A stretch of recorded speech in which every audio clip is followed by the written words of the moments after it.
officially been rejected by 67 modeling agencies. All right, so everybody in the comments is super shocked that I was rejected by 67 agencies. As y'all should, because you know I look good. But I'm going to explain why and paint a picture for you about how the modeling industry runs. So when I think of modeling, I like to separate it with editorial and print.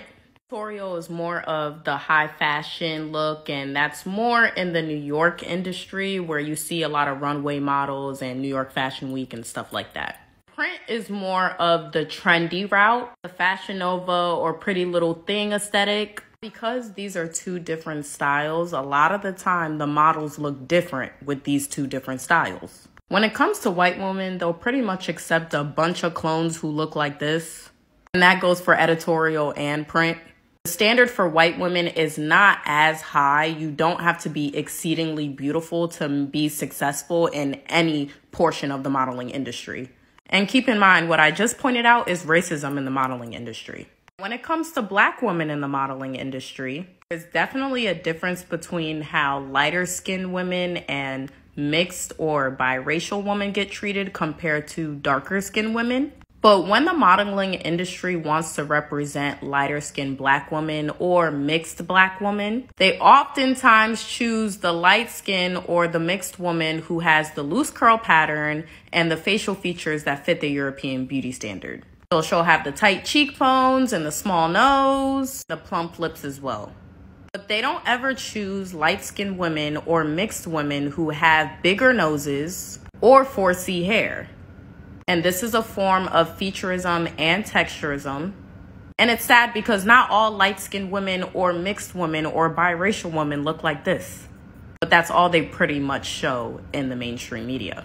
Now, when we talk about dark-skinned women in the modeling industry, there is a very limited number of dark-skinned women they will accept in both realms, editorial and print.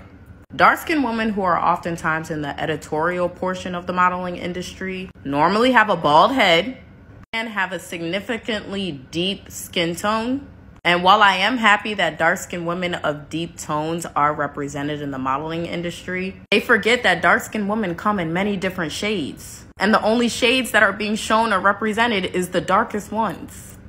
It kind of paints this narrative that in order to be considered dark-skinned, you have to be the darkest shade out there, which is completely untrue. I've experienced this because many people in my life have told me that I don't look dark-skinned just because I'm not the deepest shade of dark.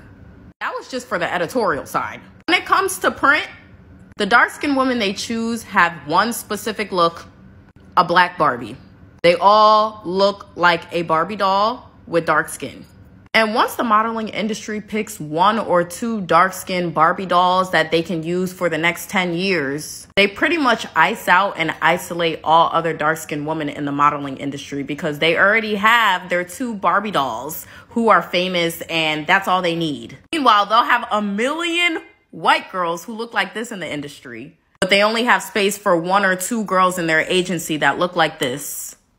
And of course, because they look like black Barbie dolls, this fits into the European beauty standard. You'll rarely see dark-skinned women with bigger noses or features that don't fit the European beauty standard in the modeling industry. When we circle it back to me, there's obviously no denying that I'm a very beautiful girl.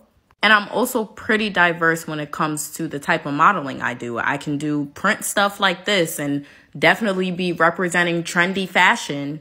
I'm definitely capable of that editorial look as well. Fortunately, the modeling industry has already chose Ducky Thought, Leomi Anderson, and Adut to pretty much represent dark-skinned women for the next decade or so.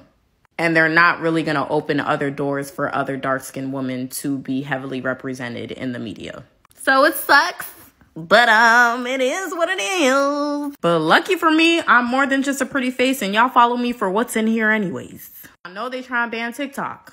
I need you to go to the link in my bio and subscribe to my YouTube because I am starting a podcast. I told y'all that I'm not going to stop talking about these issues on my page until our community is healed. So I want to keep having discussions about colorism, texturism, and featureism in all different industries in the world. And we're going to highlight all that on this podcast.